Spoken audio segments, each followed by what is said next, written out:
Hello, Thought Roomies. Welcome back. That was Paul Hubbert. What you just heard was a little preview of Paul's work. Paul is a master sound healer, and he works with sound in a multidimensional way to engage in what he calls holographic sound healing. Paul really believes that the body has everything that it needs to heal itself, and that it just needs to be reminded from time to time, and that we can do that through sound. This episode is incredibly fascinating. If you are a music lover, you're going to love this episode. If you're someone who's been fascinated by sound healing or likes ancient Egypt or is curious about channeling, there's going to be so many golden nuggets in here for you. And for anyone who is wanting to learn a little bit more about how to open up their voice, their vocal gifts, either to share with others or just for their own private practices and in meditation, you're going to love this episode. So listen through to the end, because at the end, after the closing theme, you'll have a little bonus sound recording of Paul actually performing some of his holographic sound healing for us here on the Thought Room. This episode was recorded in Austin, Texas, where Paul resides. He has trained many of your favorite sound healers out there, including Tina Rodriguez and Vailana Marcus, amongst so many others. Paul travels a lot to do his holographic sound trainings, and he also provides them online.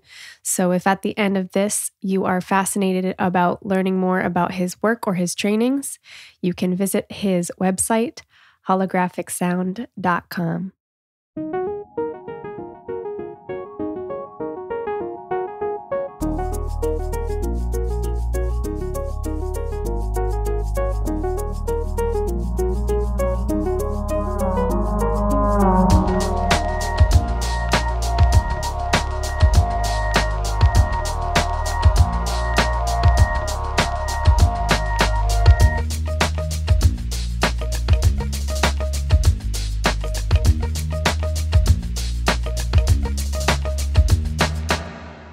Paul Hubbert, welcome to the Thought Room. Thank you so much for being on the show today. Well, thanks. And thank you for the invitation. I really appreciate it. It's going to be fun. Yes, it is. And it already is fun because we're sitting in your home right now in Austin, Texas. We're surrounded by all of your magical sound equipment. You've got these crystal singing bowls. You've got, what else do you have in here? You have these statues, these pictures of the goddess Hathor. Well, tell me about what's going on in this room right now. Well, this, besides being the family room, my living room, this is also my studio, and this is my sanctuary. I've got many crystals around in the room, and I take groups to Egypt, and so I've got a lot of statues of various types of stones that I've gotten in Egypt, and just stuff. A couple of guitars, and I love it. It's got really good vibes in here, and so I was on your website, and you are a man of many things. I read, you're an ordained minister, you've done work with grief and addictions, counseling, you have your Ph.D. in psychology, and of course, you're involved in sound healing, which is partly why I'm here, because I heard about you from some friends who regularly attend your Monday evening live streams, right? You do these live streams on Facebook. Is it on Facebook that you do those? Yes, I'm doing, since we've been kind of locked down, I normally, here in Austin, when I'm not traveling, I do Monday evening meditation on the second and fourth Mondays of the month at this Unity Church. They give me the space there.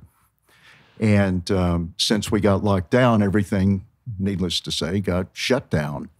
And so I began to do the same Monday nights, but I would do them I'm live streaming them. And so I'm doing those every other Monday night. I just did one last night. And so, yeah. Wonderful. So, yeah, that's how I heard about you. And so my friends were saying, listen, there's this guy in Austin. His name is Paul. He does holographic sound meditations. And I went, I have no idea what that means, but I am in, like, holographic sound. Can you tell me about where that term came from and what that means? Well, holographic sound is working with sound multidimensionally, and where and how the term was applied to the sound work came in for me back in 1999. And I work with a group of beings known as the Hathors, fifth dimensional beings that are masters of sound and love. And so I had an experience. I had taken a group to Egypt and I was back, and then going up to Canada to do some workshops. And the woman hosting me up there asked if I would add an extra day to the training and do something with the Hathors. And I said, sure. No idea what I was going to do. And, I said yes, but I was kind of nervous about saying yes. And so a couple days went by and I checked in and with my guides, with the Hathors, and I said, okay, what are we going to do here? What am I supposed to do? And that's all I needed to do was ask. And they just began downloading all this information to me, which ultimately evolved into the work that I teach now. And they said this is to be called holographic sound. And it's a method of sacred geometry and sound blended together, creating the sound in a multidimensional fashion. So in other words, you hit every level of consciousness when you're using sound holographically. This is incredibly fascinating. And I'm just thinking about some people listening are going like, okay, wow, we just went from 0 to 60, the Hathors, these beings. And I want to jump back to what you were doing before all of this sound came into your life, and like walk me through your unfolding. Were you, when the Hathors first came in for you, were you just like, I'm losing my mind. There's these, like, I am having voices in my head. Take me through like what this process has been like now, because you're clearly standing in a place of confidence with it, but it can't have always been easy. Well, it's more like, ooh, this is cool. Okay. My background is in counseling. And I've done that for many years. Much of it has been to do with addiction, working with addicts, working with families, family systems. And late 80s into the 90s, I began to get more and more into grief recovery work and also belief system work. Because everything we do, everything we think, everything we say, all stems from our belief system. And so therefore, and this is for the most part, subconscious and unconscious. And so we just have automatic reactions. And sometimes, we'll ask ourselves, it's like, why did I do that again? And the reason you do it again is because it's part of your belief system and you're just wired to do that. Now, the good news is you can change that. Just briefly about that, when we're 5 years old, we have developed about 95% of our belief system is developed by the time we're 5. And late teens into around 20, we develop another 20%, which takes us up to 95% of our belief system being developed. And some of it's good and some of it's not. Some of it's good and a part of our survival, as we're children, growing up. But then as we become adults, it starts to work against us. And so anyway, the point is that you can go in and we're not just stuck with that last 5% for the rest of our lives to be able to create. You can go in and consciously make changes to your belief system. And that's what we do. That's what I do in the belief system work. And so back to your question.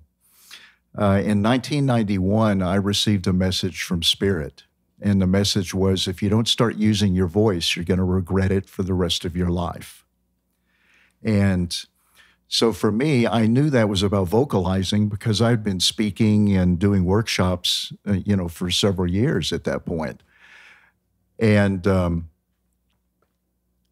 the idea of using my voice vocal-wise scared me to death, terrified me. You'd never done it before? Not really sang or anything like that? No. In the car, yeah. In the shower, in the car. In the shower, in the car, yeah. Like and most of us. Yeah. I love to sing. And I love music. Music has always been a part of my life. And in fact, my mom was an opera singer. And I don't know, maybe that was some of my inhibition because she was really good.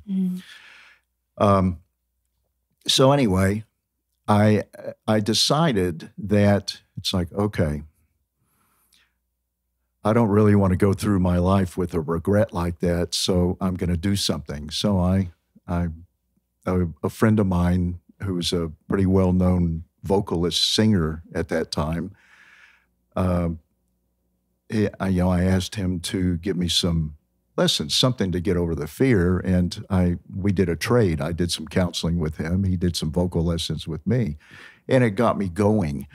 And I didn't realize that even at that time, I've been working with the Hathors for a long time, but I didn't really know who I was working with.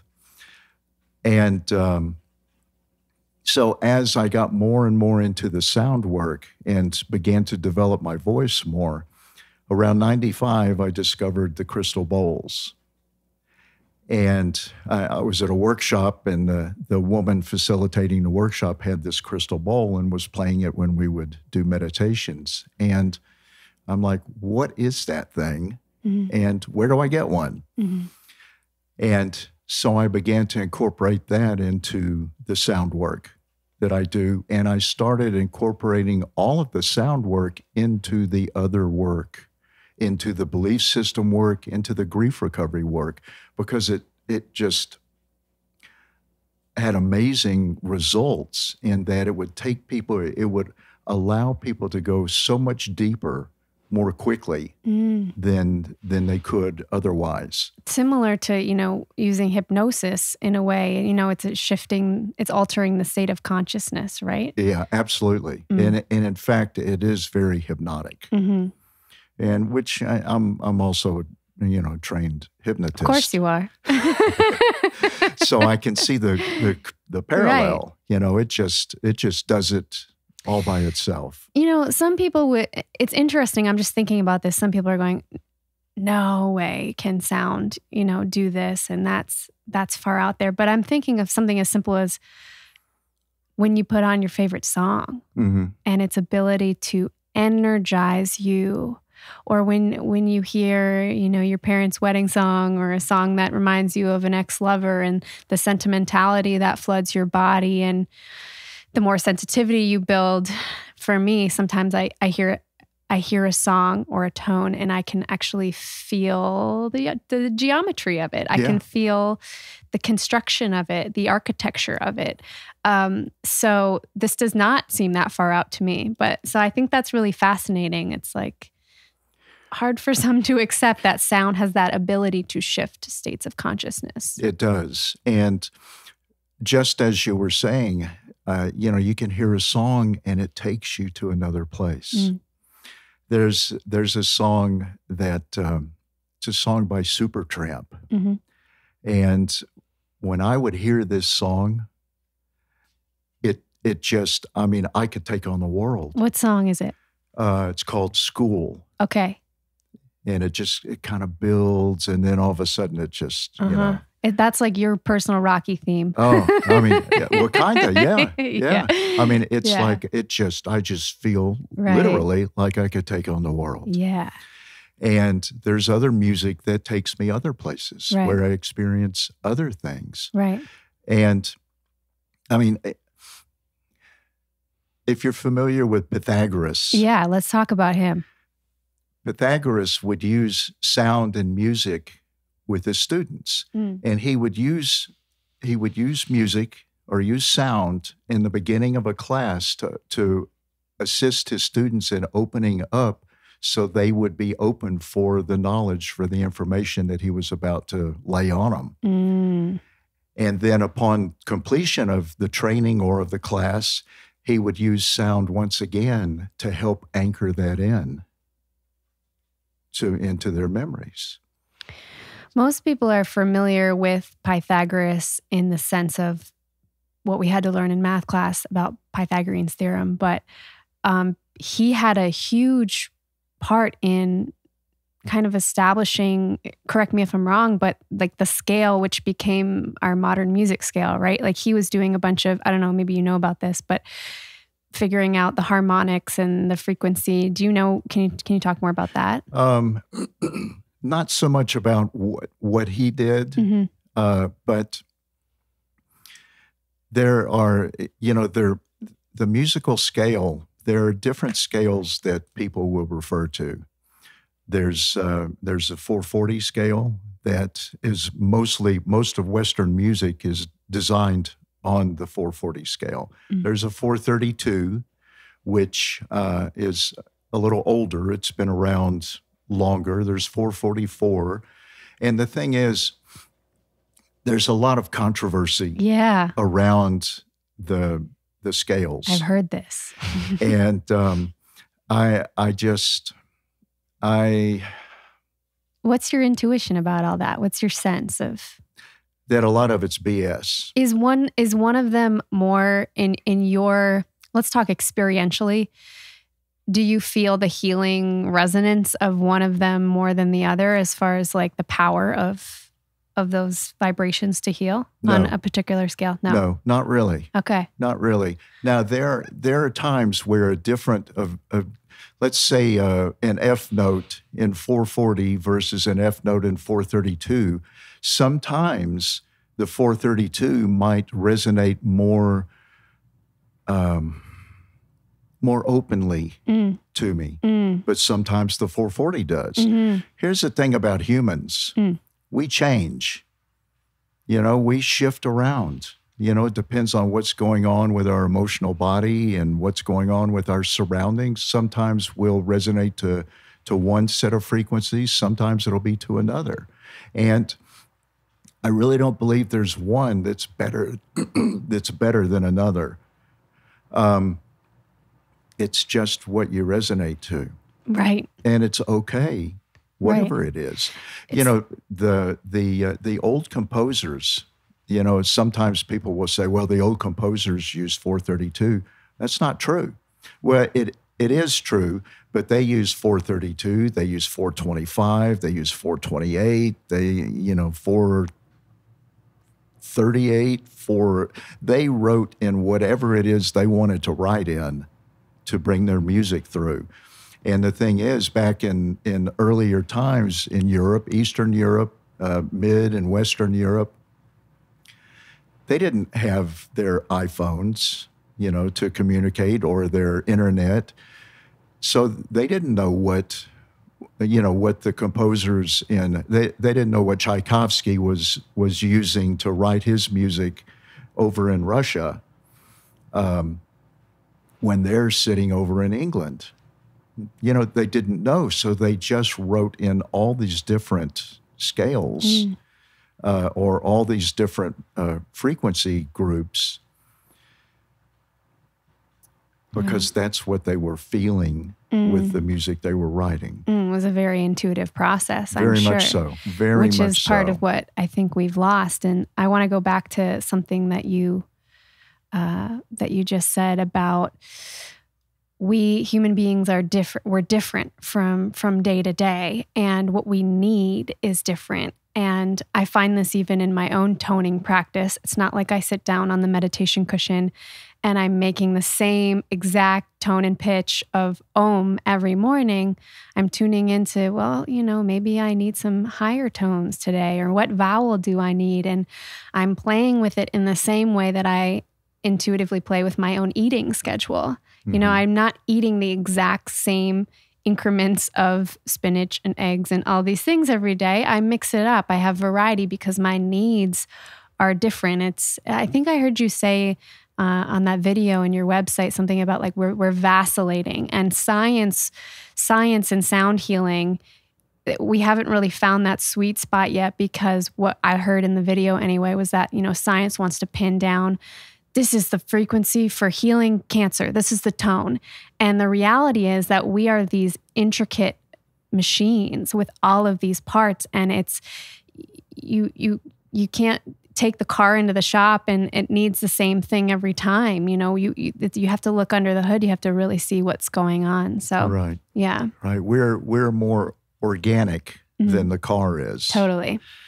And the body is made up of many, many thousands of frequencies. And we're like a symphony of sound. And when we're really in a good balanced place, it's a beautiful symphony.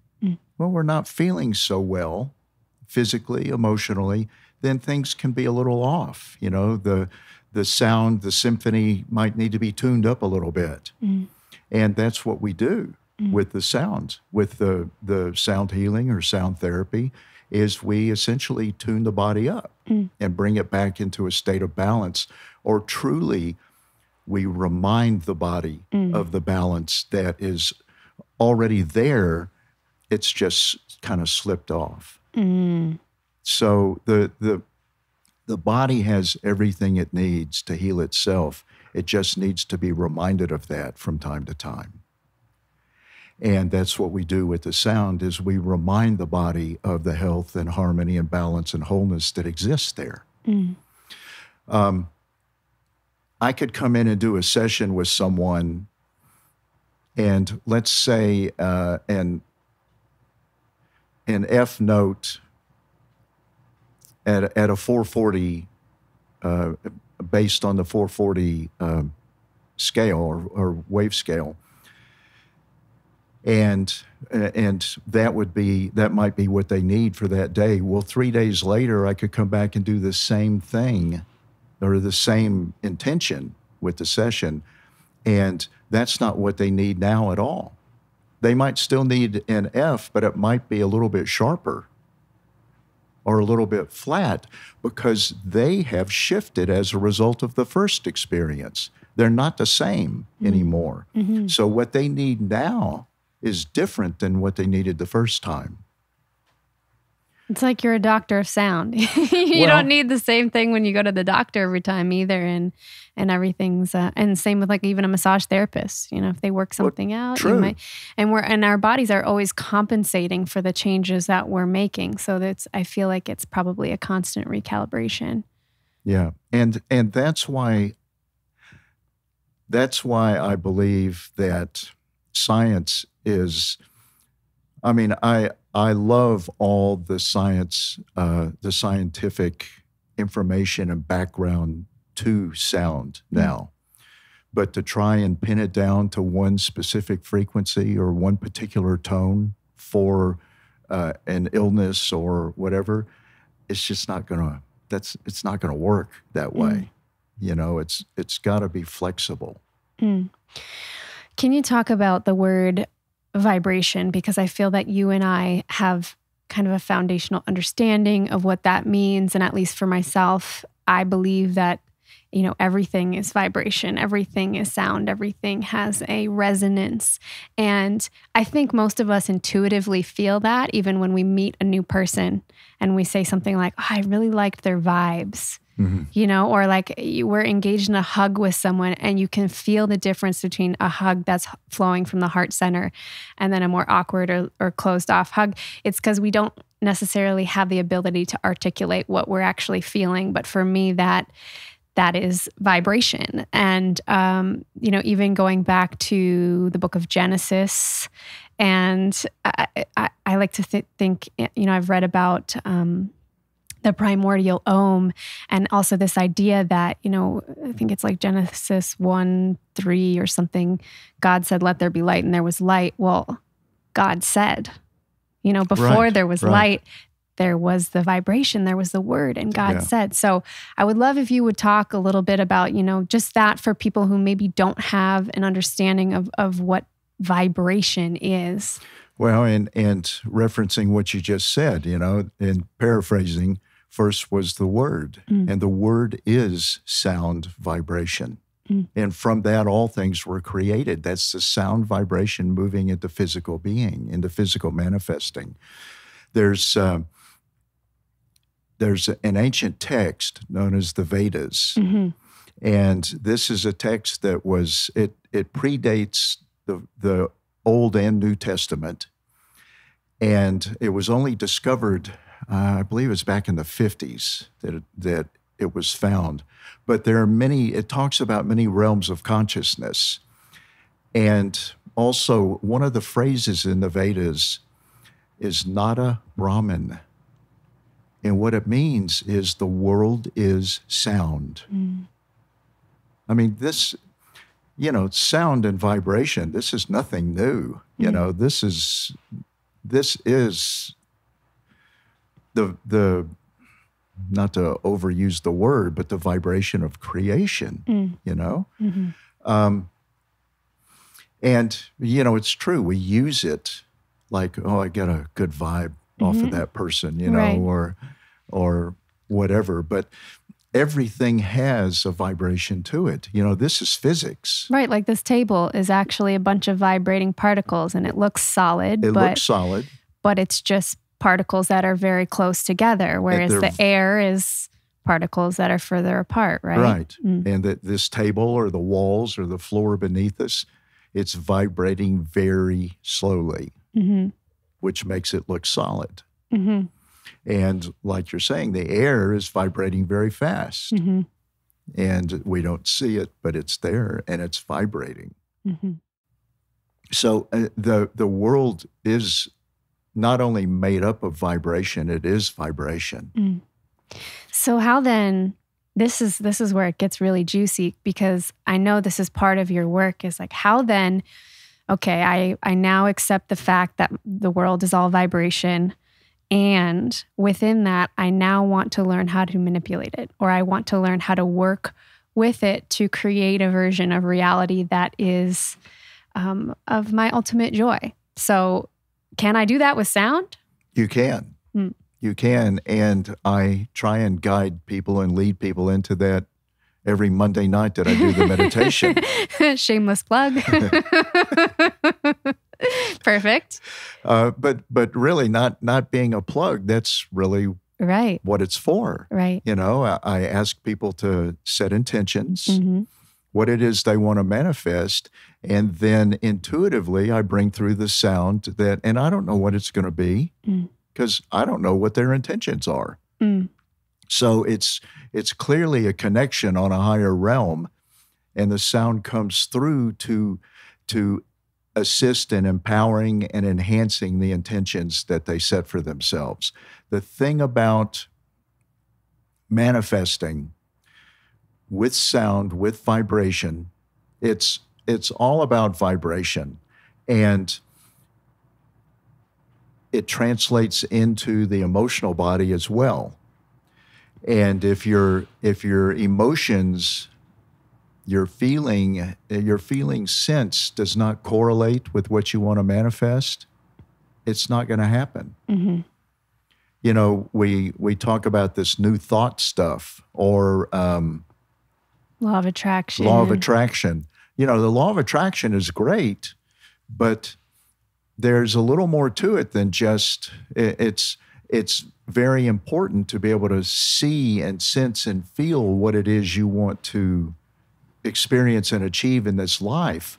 But at the same time, and this is where the belief system comes in, if your beliefs are telling you no to that you don't deserve that, that whatever it might be. And again, this is unconscious. This is not like you're consciously telling yourself, oh no, blah, blah, blah.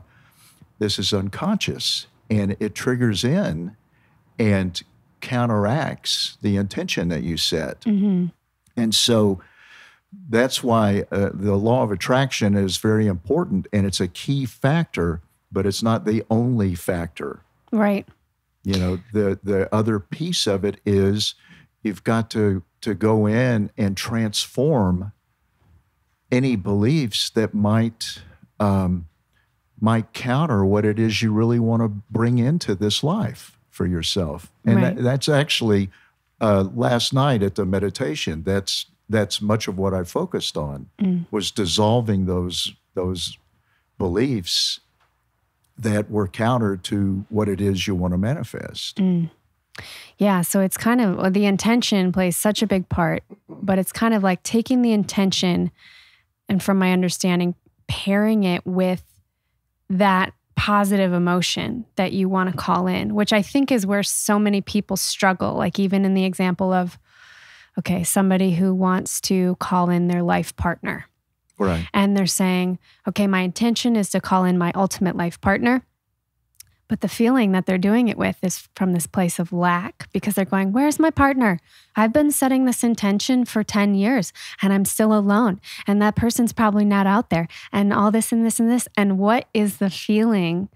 If we could look at the fractal geometry of what that looked like, it's not very resonant. It's not very coherent. Right, it's going to be chaotic. It's going to be contracted. And so, okay, how do we then, maybe use sound to reprogram ourselves, or open our heart space, or elicit like these shifts that you and I are talking about with our favorite songs? Like, how do we use this as a tool right now? Like maybe there's somebody listening that's going, okay, yeah, I kind of get this, but I want to try it. Like what would you say to them? Now, are you speaking from personal experience right now? Probably, yeah. At sometimes, for sure. Well, here's the thing. Again, everything is vibration and resonance. And even when you're working with the emotions, it doesn't, we don't necessarily equate that we're talking about sound, but we're still talking about the vibration. And so again, working with the sound, for me, there's a little more to it. It's not a magic wand. A person, we live in the third dimension. We have to deal with third dimensional experience and emotions, feelings, so on. And you can't just ignore those and expect the sound to completely wash everything away. You've got to do a little something yourself and take responsibility for what might need to change within your consciousness. And that's where the belief system work comes in. The thing is, the sound can enhance the belief system work and can further empower it. But you've got to do the belief system work because that's what will tie into your emotional body. Yeah. Does that make sense? Yeah. Even for me, when I started working with sound, I don't think I fully believed. I didn't necessarily believe that I was shifting anything, but kind of like yourself, I really just liked to sing. But I was always a backup singer, never in the front. I always had a part in the musicals, but was never the lead. And I think that entrained me in such a fashion that I, like most, never gave myself permission to sound. Especially, it's like, you're a child and you're being loud, and what does your mom say from the other room? Like, be quiet. Right. So from a very young age, and I think there's a proverbial saying, when did you stop singing? When did you stop dancing? Right? And so there's this idea that we kind of like, we lose that magic at some point along the way. And with that magic of just singing and dancing, that it's the expression of life. And so for a long time, I never really tapped back into the pure joy that sounding can be. And then when I did, I didn't really think I was doing anything significant. I was just incorporating it into my meditations, mainly because what I found is sounding something like Om forced me to elongate my breath. And that was really just the reason that I started, is because I really struggle with the shallow breath. And me too. Yeah. And the more that I learn about healing, the more that I learn about waking mindfulness, and the more that I've experienced with plant medicines and been shown with that, is like the breath is everything. So how can I incorporate into my practices things that allow me to slow down my breath? And that was really my introduction to sound, was just trying to breathe more naturally. But then, of course, that's interesting. It's true. I've always been a kind of a shallow breather. Same. And funny thing is, when I start I always do vocal exercise. Almost always do vocal exercises before I go in and do.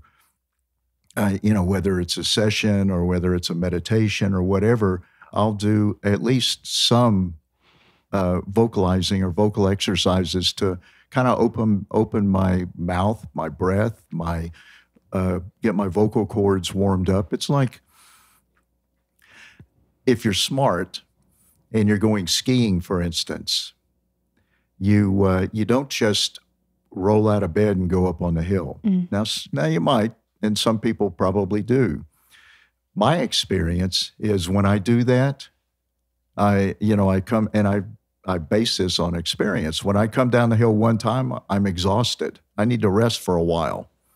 If I stretch before I go up, I can go all day. And it's the same thing with vocalizing with your vocal cords. If you kind of stretch things out, you set the framework to strengthen your breath, your breathing. When I start in a sound healing meditation or experience, my breathing is shorter. Yeah, totally. When I finish, it's, people, a lot of times people have commented, it's like, God, I can't believe you held that note so long. Were you ever going to breathe? And it's like, it just comes naturally. I mean, it's just a natural occurrence that as you use your voice more, that you're breathing and breathing properly too. What's proper breathing? Well, when you're vocalizing using your diaphragm, which is that muscle that comes across the stomach, that's your volume control. That's what helps you control how much sound comes out, and gives you the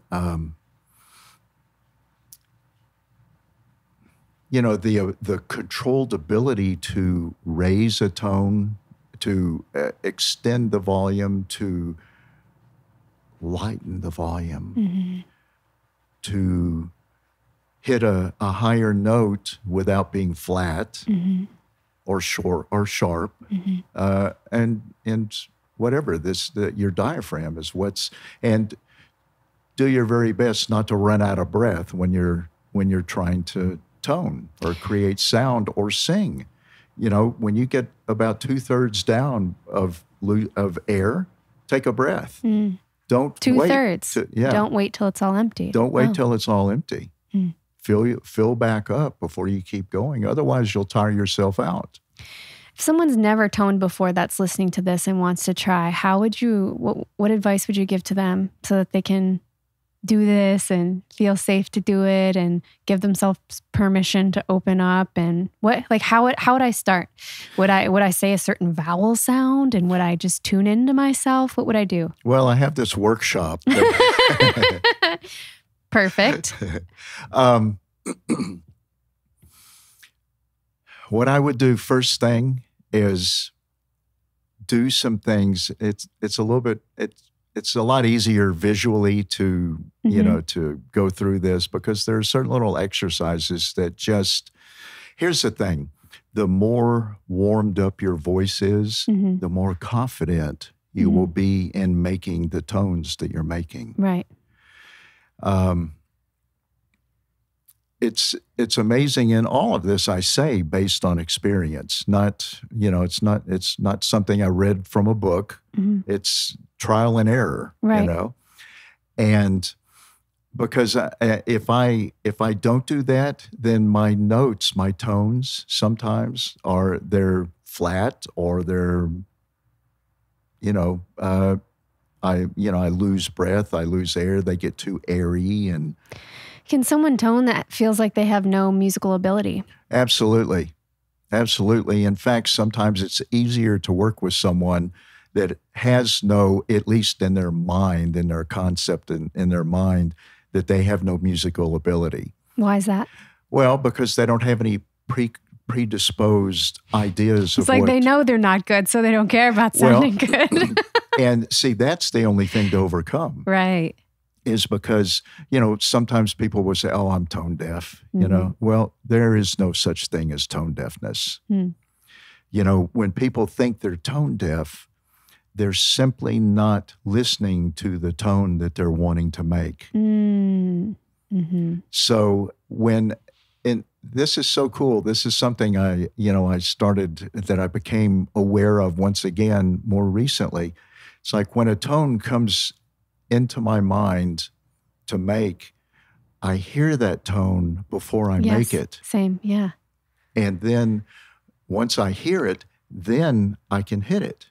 And then if you hit it or don't hit it, you know whether it's right or not, right? Well, that's true. Yeah. But generally, you will hit it. Yeah. If you allow yourself to hear it. And that's like when we're singing with the radio or something in the car. Right. We don't do that. Yeah. In fact, half the time, we're probably not even on the right note. Right.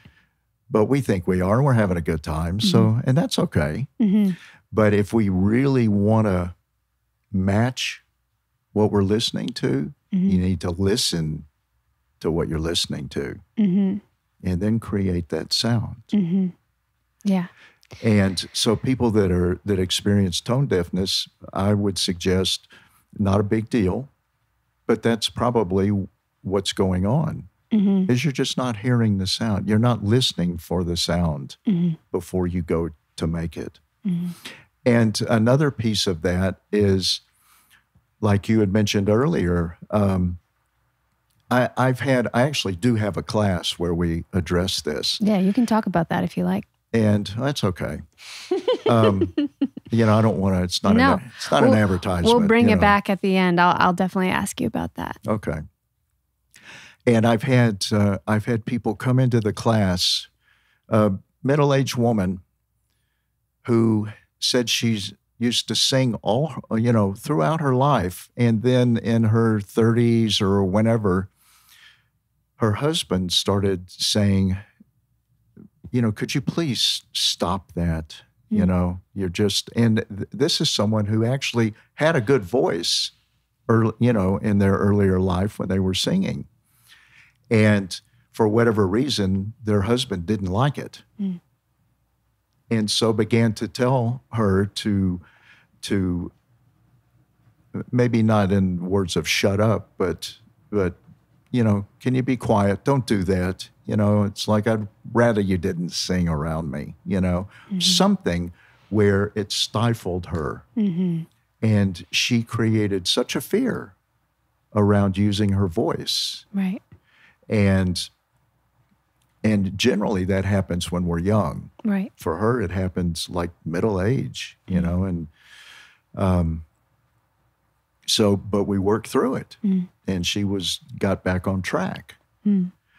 And when we're kids, again, back up to 5 years old, we'll hear things like, old school was, children are to be seen and not heard. Right. And,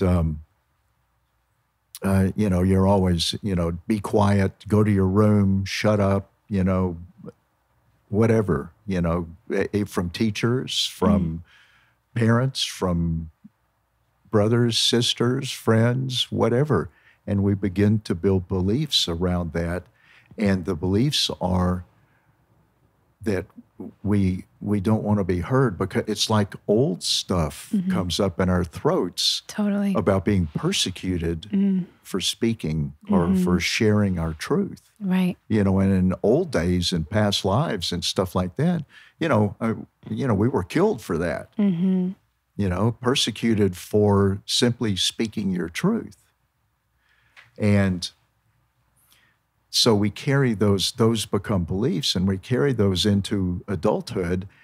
And then when stuff comes up in adulthood, we don't even realize where it came from. Yeah. We just know that we're afraid to express ourselves vocally. Yeah. Like for me, I was terrified to use my voice. And there was no logical reason that I could find other than I was just scared to use my voice. As a kid, I was pretty introverted. Why was I introverted? Well, that's a long story. But as far as I can tell, anyway. And it's all about the belief system. And so we go in and transform those beliefs and shift the perspective of how we experience. I don't really focus so much on the beliefs. I focus on what created the beliefs. And so we transform the perception of the creating of those beliefs so that we can see them in a different light and see that they actually served a purpose. And what can we gain from that experience? What are the gifts that belief initially brought to us? And once we begin to see that, then the belief itself changes. And the inhibitions begin to drop away. Now, when I sing or vocalize, I love to sing now. And for a minute, I'll feel a little anxiousness. And then the thing is, it's like, okay, there it is. And then you just go on, It just, there's that old button or that old memory, but it's no longer attached. The button is disconnected. It's like I get a memory of the anxiousness, but then it's got nowhere to go. So important. And so and that's the thing about mastering our mastery in our third dimensional lives. Yeah. Is experiencing what we experience, feeling what we feel, but not attaching to it. Allowing, recognizing, and kind of letting it pass through. Right. This reminds me of a lot of friends in my circle are in the practice of taking cold showers. Really good for circulation, doing the Wim Hof breathing, but it's kind of like what you were saying at the beginning of singing. There's like this moment of contraction where the body's going, I don't want to be submerged in cold water. And what do? You recognize that, you allow it, you relax into it, and you do it anyway. And then you reach this like flow state point with it where, once you flower into it, it can be just such a cathartic experience. Yeah, it's kind of like whatever. Yeah. And just keep moving forward. And just quickly, I referred to detachment, if I did say detachment, that's not what I meant. Non-attachment? Non-attachment or unattachment is what we want to do. Can you explain the difference for people? Detachment is like denial. It's trying to put it out of your mind, put it on the shelf, don't think about it.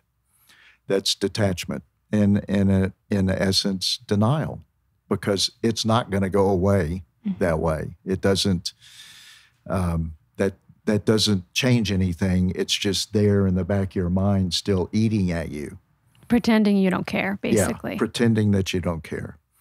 Unattachment or non-attachment is feeling the experience, walking through it, and continuing to walk through and go on, and not moving through it regardless.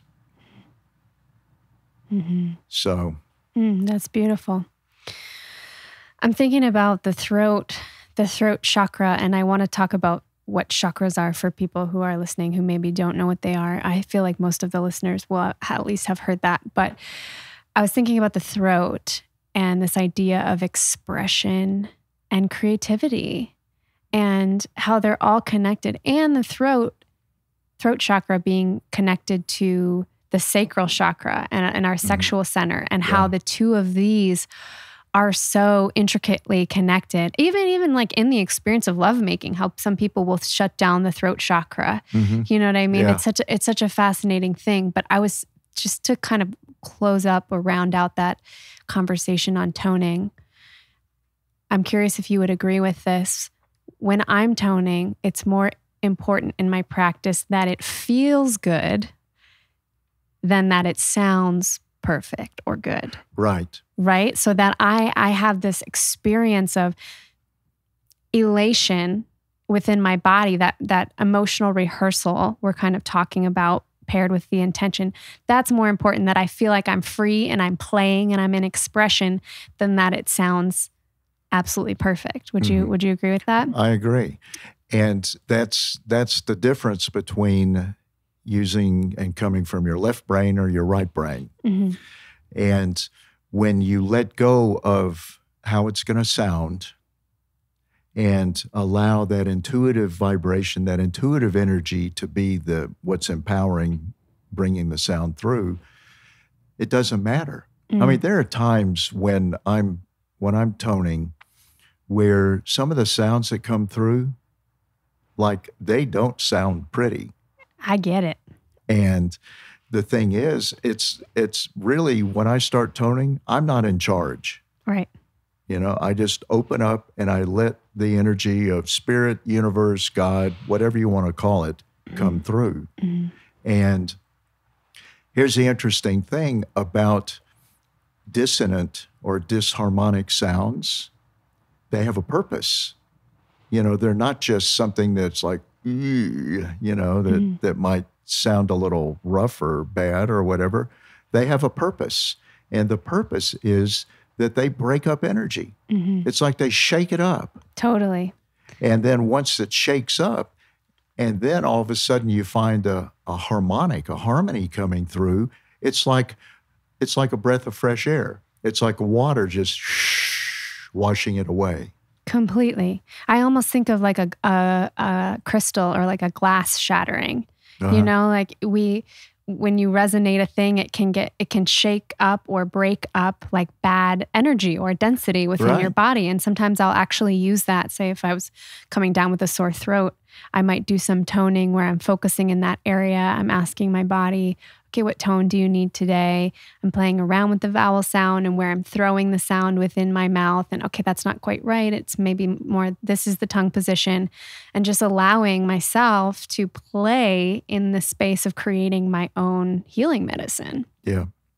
But, you know, I think I shared with you on our first phone call, and I'll just share it here for the listeners because it was basically my first experience with toning, and it was completely unintentional. It occurred during a MDMA-assisted psychotherapy sound journey that I had 1 year ago. Is that all? You know,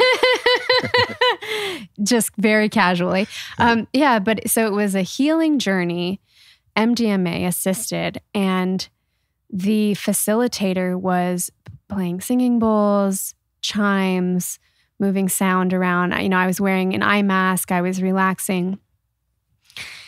And all of a sudden, this insatiable urge came up from the depths of my belly, and I wanted to sing. I wanted to make sound. And he was kind of like lightly making vocal sounds, and my body just wanted to make sound. And at first I was like, that wouldn't be appropriate. You know, like, this is not your show, Hallie. You're supposed to be listening.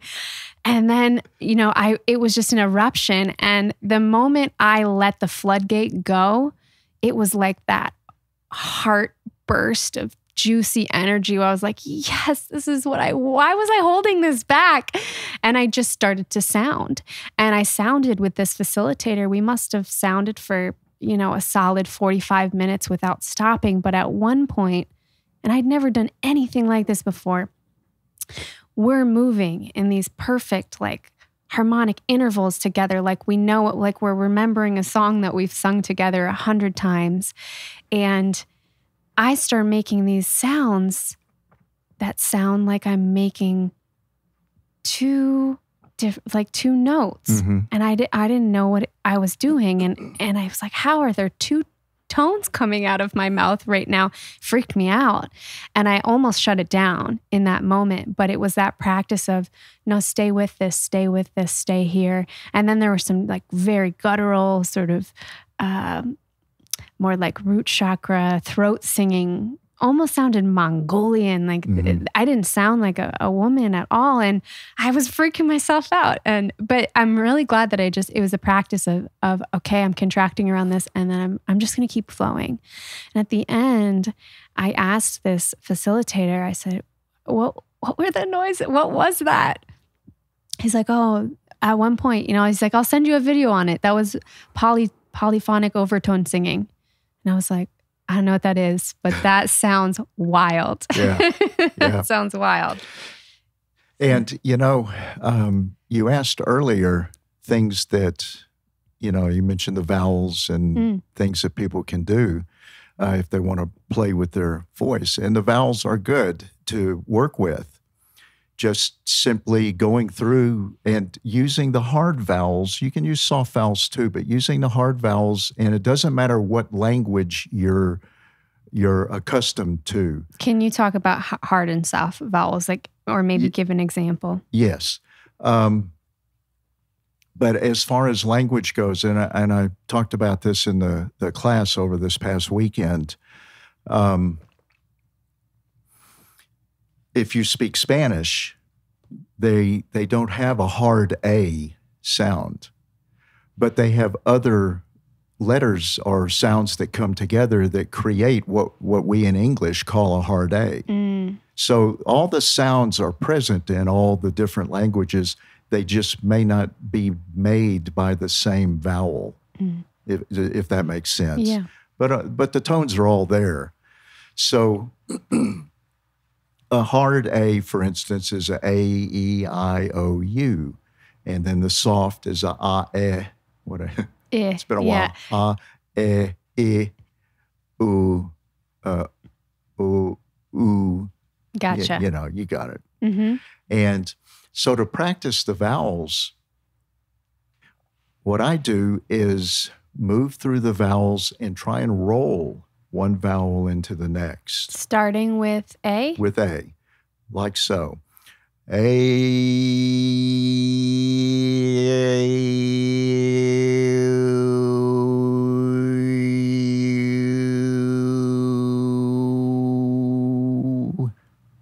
And just roll one into the next. And there's a couple of vowels, when you start playing with them, push your tongue up into the roof of your mouth, and you can begin to pick up some overtones. Can you do it? Maybe. We'll see. And the best place to practice this is in the shower. Okay. Because the overtones. The acoustics are the best in the shower. Yes, absolutely. Car is okay. Shower's better. Cave is really good too. You can find the resonant tone of your shower. Like you can kind of slide through the notes and find the spot where it resonates the strongest. That's fun. That brings me up to a memory. Whenever I take groups to Egypt, I always set up where we've got private time in the Great Pyramid. Mm-hmm. And I take crystal bowls in, and we'll do a sound meditation inside the King's Chamber in the Great Pyramid. Wow. And the sarcophagus is up there, and I like to get in the sarcophagus and tone. They let you do that? They don't know. It's a secret. Don't tell anyone. So you tone in the King's Chamber. In the sarcophagus. And there is a certain note for me and for everyone, but the note isn't always the same for each person. But I hit a note and everything just disappears. It's like you're floating. Wow. And the thing is it's a very precise note. And it's easy for the voice to get off. You'd be amazed if you've ever seen your voice on a meter. I have. And you think you're singing an F. And it's like you're actually all over the place. Totally. You know, you're not right on that like perfect tone, perfect note. Yeah. You're a little bit in front, a little bit behind. Yeah. You know, it still sounds to the ear like an F. Right. But when you're actually looking at the meter, it's so precise. So precise. That it shows you the truth. Right.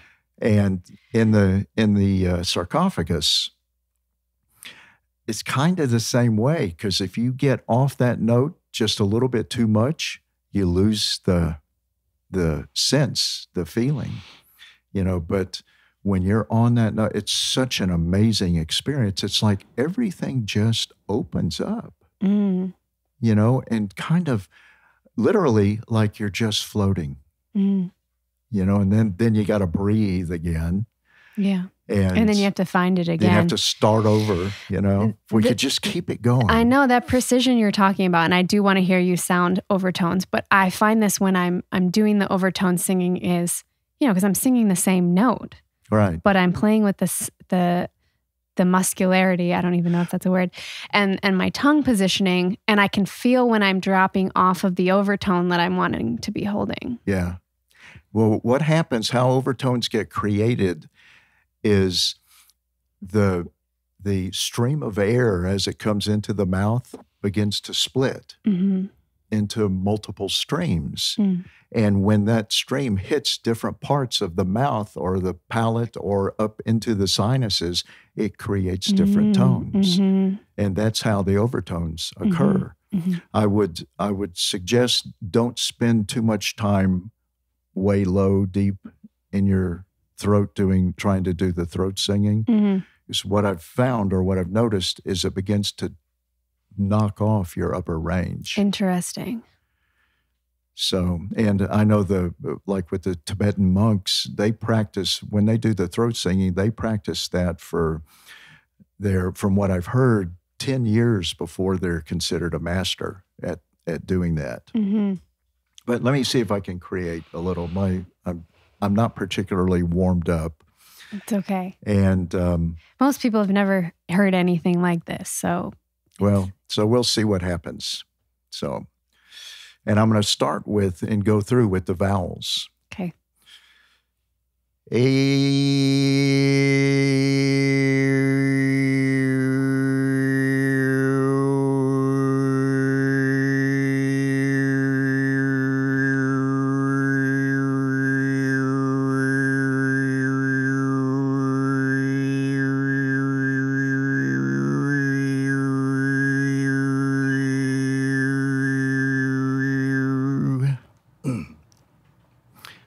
Little bit. I wasn't getting a really high one this time. Let me try once. Yeah, do it.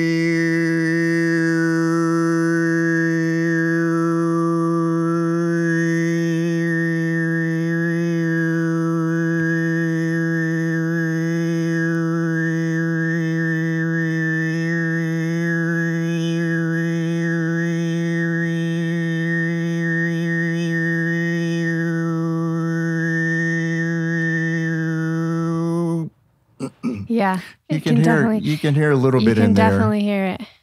The warmer my voice, the better, the more that comes through. Anyway. Yeah, that's very, very cool. Very cool. So you mentioned Egypt a little bit, and as we're kind of wrapping up here, I do want you to talk about Egypt a little more. And also, we didn't touch on it, but you mentioned the Hathors. You said the Hathors were working with me before I even knew what they were, who they were. So I definitely want to invite you to speak about that experience and Some people have never heard the term the Hathors. They don't know about the goddess Hathor from Egypt. So if you could give as much background as possible on like what that is and how they first started working with you. Okay. Well, I'm actually now I've experienced past life memories, times in different times in past life, and I realized through that I've worked with the Hathors for many lifetimes, and a little deeper even than that, but we'll just leave it at that.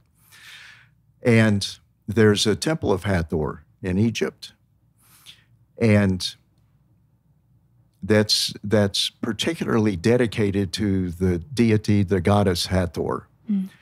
And there's also a race of beings known as the Hathors. And the goddess Hathor is, in my mind, she's like the ambassador to the race. She was the representative of the race in Egyptian time and in Atlantean time, although that's not really talked about much because our greatest reference with Hathor is in Egyptian time. And the Hathors, as a race, they're known as masters of sound and love. They're fifth-dimensional and upward beings. Some of the specifics and very cool things about them is that they've lived third-dimensional life, much like we are now. And they ascended as a race from third dimension into upper fourth and into fifth and some beyond. And that's pretty much the same path that we as humans are on, is ascending as a race. And they're also, at this point of their evolution, they're androgynous. So meaning they're in perfect balance within their masculine and feminine energies, even though they present still as a masculine form or as a feminine form, and they have offspring, they have children. And for me, they're like big brothers and sisters. They're here to assist, to be here with us, to guide us, but not to over-influence us on our decision-making. In fact, they won't make decisions for us. They might nudge you a little bit here and there, but they're not gonna say you must do this or you should do this. Mm-hmm. They totally leave it up to you in what you choose to do, and then they'll support you in whatever that is. And they're very humorous in their nature.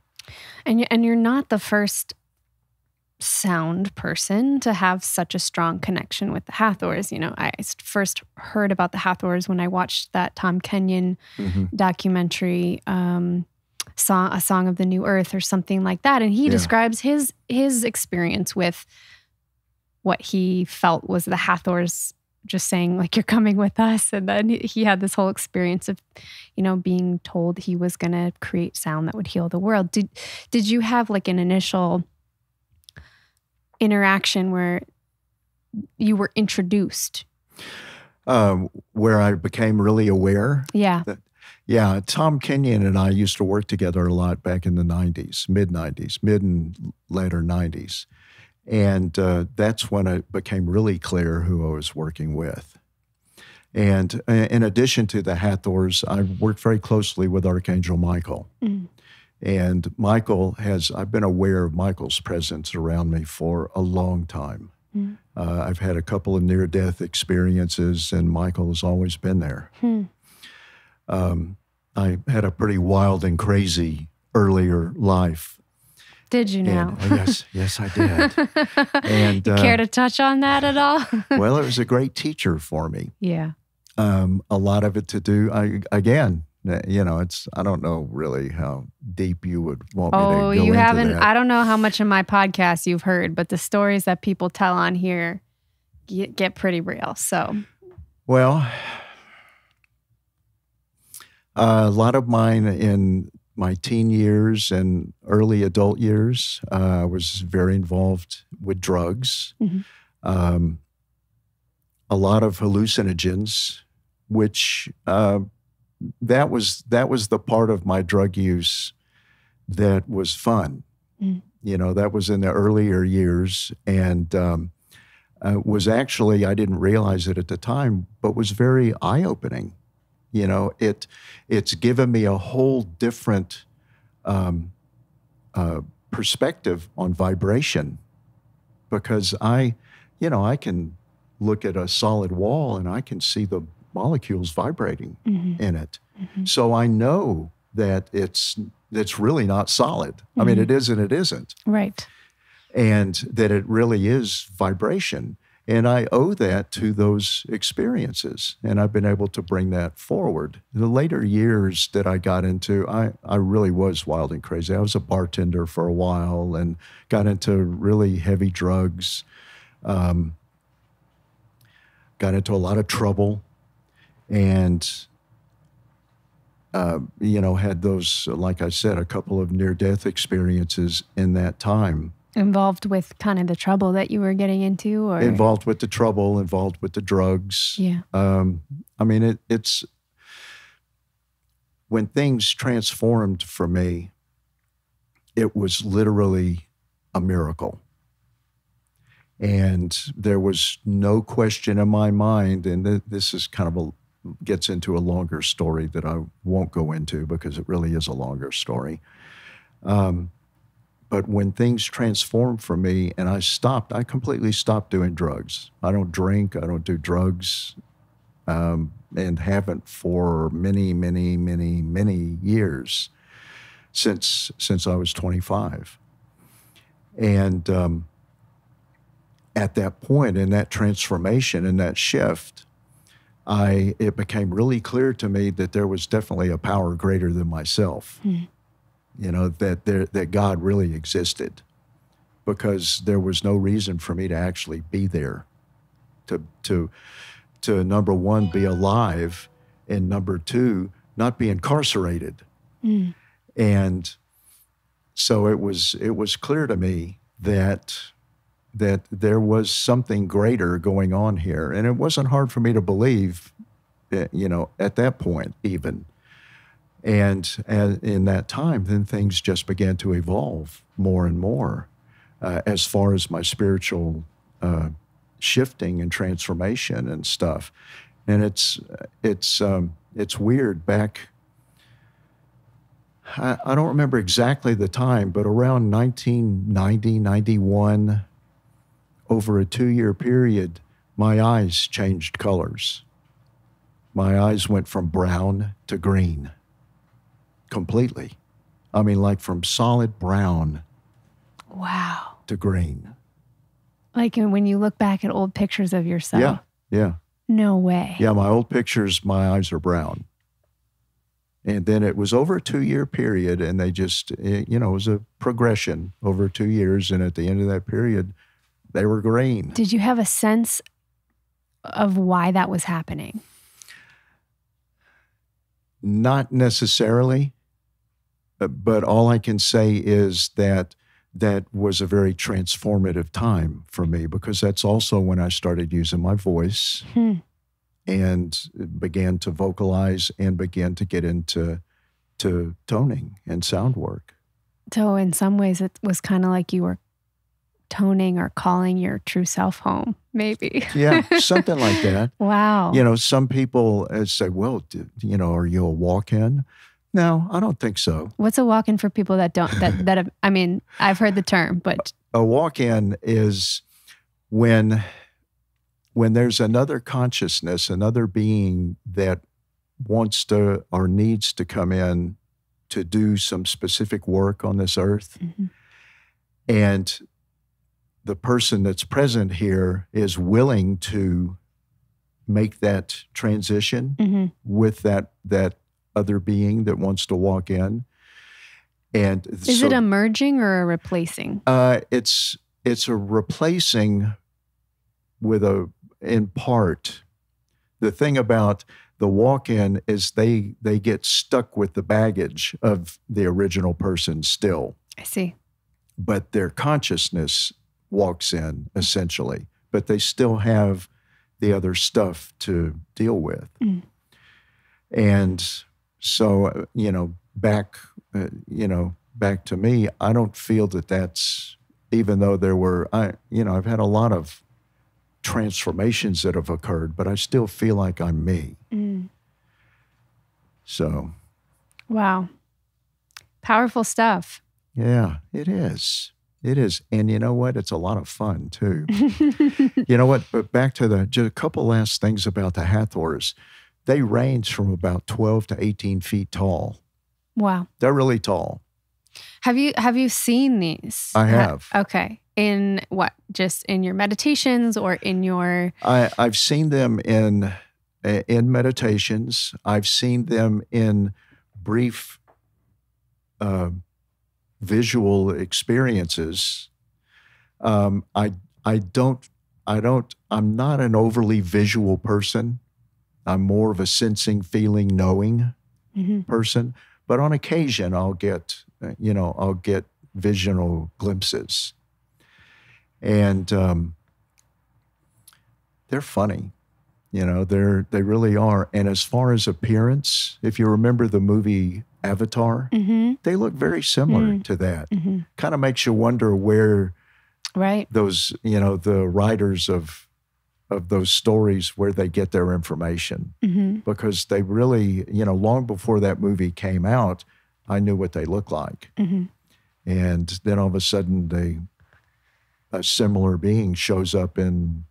Totally. And even the way they portrayed them to some degree in that movie, they were completely clear about the oneness aspect of being one with the earth and their surroundings. And, they still had some 3D stuff happening, but they also had a very high consciousness on certain levels too. But as far as stature, very similar. Even height, the way their body's designed, very similar to the Hathors.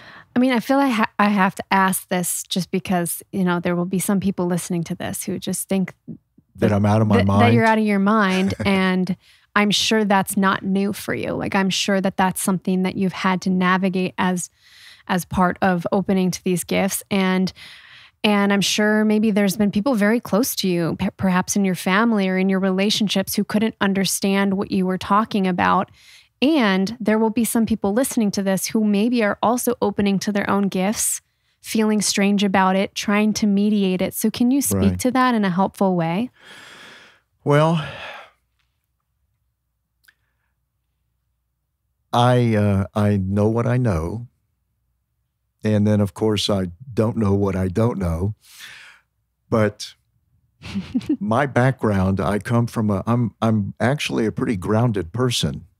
I come from a very grounded, substantial background in life and working with people, and through my work in psychology, through counseling, all of that. And then to come into this and begin to blend this sound work into, and all this other stuff that happens with it, it's kind of a shift, but I still have this sense of groundedness. I'm very clear on this 3D world that we live in. I just know there's a whole lot more than just what we see around us. And I just hope that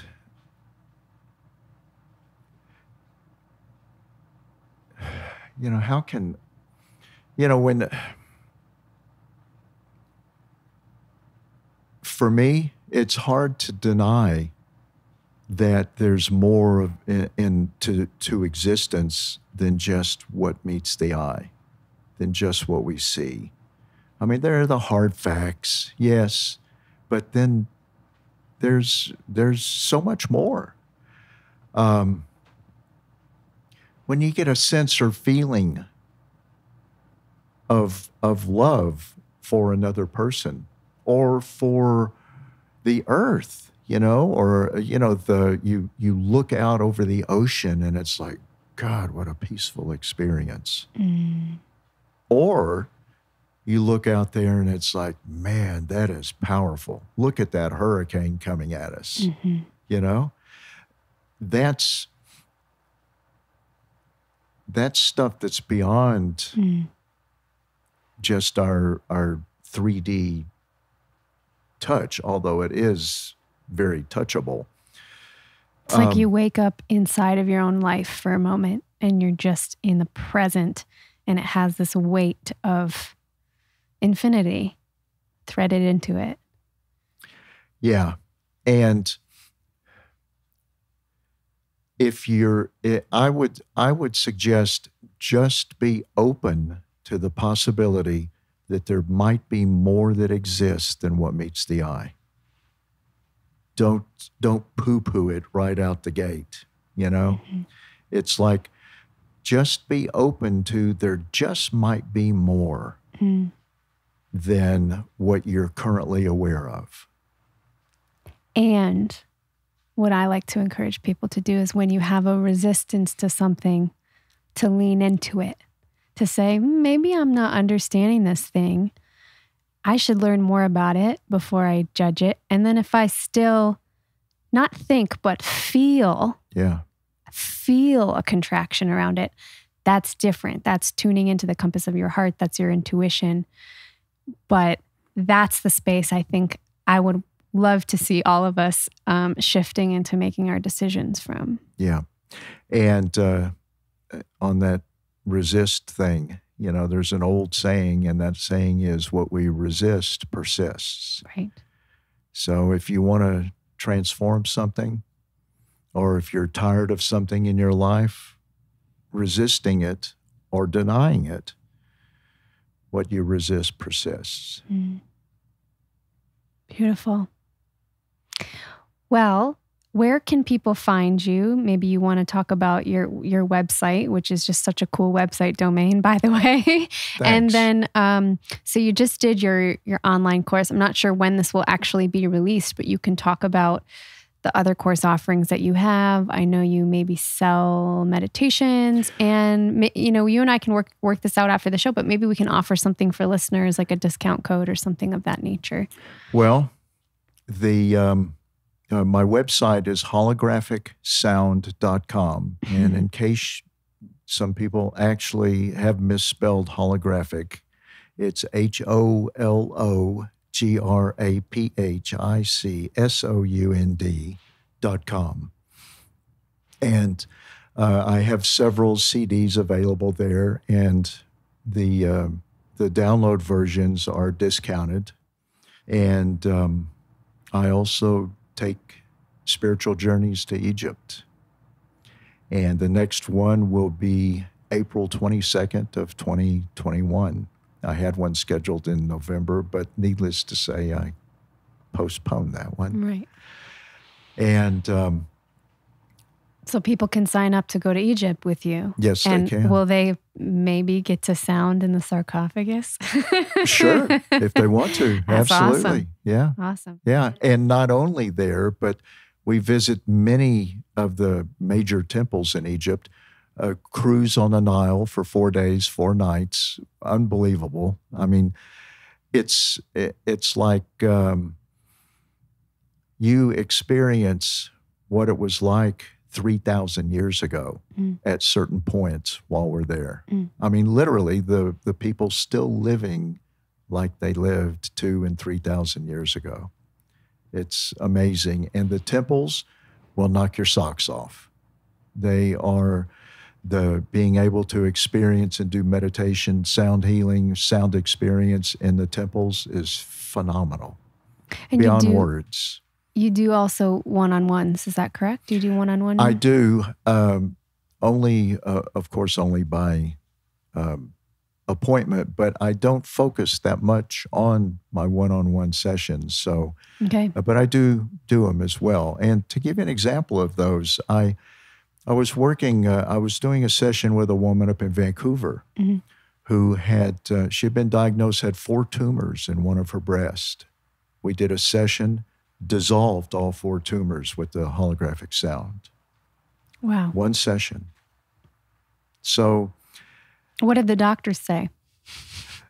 Well, here's the layout of what happened. She went in, was x-rayed. All the tumors were there in the x-ray. And about 5 days later, we did the sound healing session. And another 3 or 4 days later, she went in for ultrasound. She went in for the ultrasound. The results came completely clear. The doctor is sitting there. This is one of my testimonials on the website. The doctor's sitting there looking at the x-rays, looking at the results from the ultrasound, and say, did you give me the wrong x-rays? You know, are these the wrong readouts? Because there are no tumors here. And, you know, it wasn't the wrong ones. And he turned to the person who had received and said, what did you do? And or did you do something? And she said, yes. Just some holographic sound healing. Yeah, but, you know. And he said, did you take something? And she says, oh, no drugs. And she didn't tell him. Wow. Because he probably wouldn't have believed it anyway. No, probably not. But it was very cool to have that very clear that the sound work did that stick for her? Yeah, it has. Wow. And incredible. That's just one. And on top of that, this was a long distance session. Wow. This is not one of the trips where I was up in Vancouver at the time. This was long distance. Wow. And the thing is, when we're working on this, in this realm of consciousness, when you move into beyond the third dimension into higher levels where you're working in a higher place, there's no restriction of time and space. Right. You know, it makes no difference that whether the person is sitting right in front of you or whether they're 2,000 miles away. Mm. It doesn't matter because the distance is irrelevant. Mm. And I've had some experiences are laughable. Do we have time? Yeah. Oh, yeah. I was working on a woman in Phoenix, and I forget what we were working on, but, it was pretty close to the, 3/4, 2/3 the way through the session. And I started thinking about, I wonder what I'm going to have for lunch in the middle of the sound session.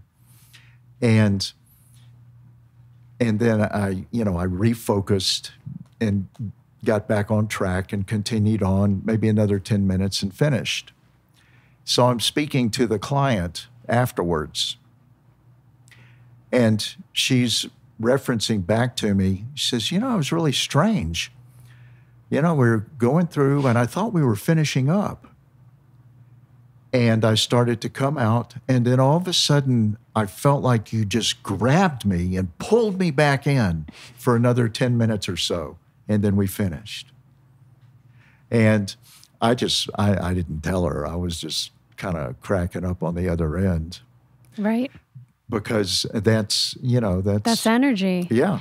I mean, and that's, she could feel it. Of course. She could feel that, we were coming out and you then were came sliding. back in. Yeah. I mean, that's not surprising to me at all. I think about when we're thinking about a person and they call and it's like, hey, I was just thinking about you. Well, we were tapped into the same thing. We just don't acknowledge that in our mainstream society as like that psychic line being a real thing, but we can definitely feel it even like, again, in the chemistry with somebody and in the bedroom, when the energy's off, like, can't you sense with the other person? You're like, hey, what's going on here? Yeah. You might not say anything, but you definitely feel when the energy shifts. We all have that ability to I think, sharpen that sense for sure.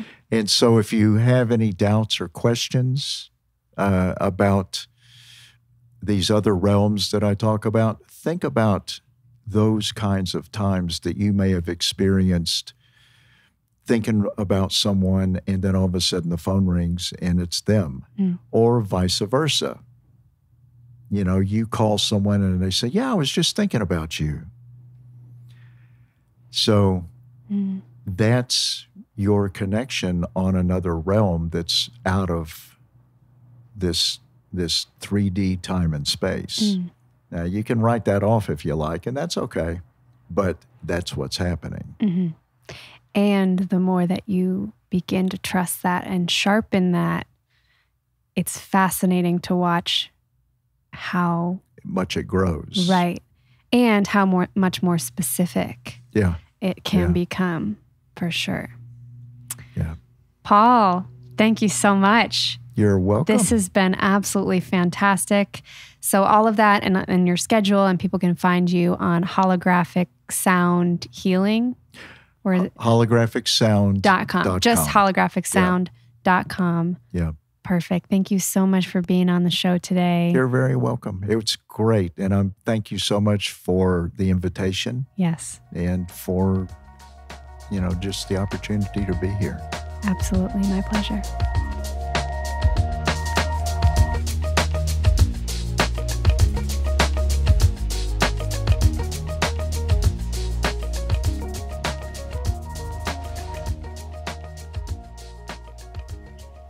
I use a fair amount of reverb because when I do stuff in the temples and in the Great Pyramid, it's like it's got built-in reverb. Right. So I try to emulate that with the electronics. Cool. So first thing I'm going to do is I'm going to do what's known as the chant of the archangels. And I'm going to chant the names calling in the masters.